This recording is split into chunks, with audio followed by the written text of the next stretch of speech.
খুব সুন্দর নাম। নুসরাত আপু, ইউটিউবে কি মনে করে আসলেন বলেন? বাড়িতে আসলাম।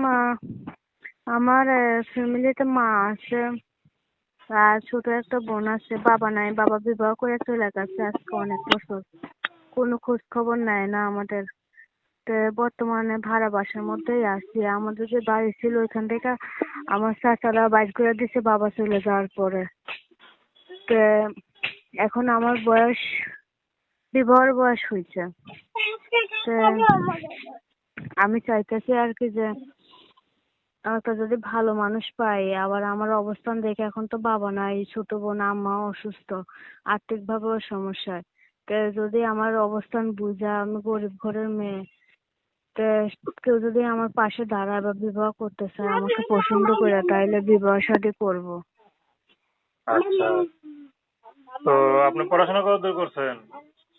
ভাই পড়াশোনা 7 পর্যন্ত করছিলাম, পরবর্তীতে আর্থিক সমস্যার কারণে আর করতে পারি নাই। ওই মায়ের উপরে সব চাপ, ঘর ভাড়া, সংসার এখন টানাটানি, অনেক কষ্টে আছি, আচ্ছা, চলতেছে। তো এখন যদি আপনার কোনো বুড়া লোক বিয়ে করতে চায়, আপনার কথা শুনে ভালো লাগে, আপনি বিয়ে করবেন?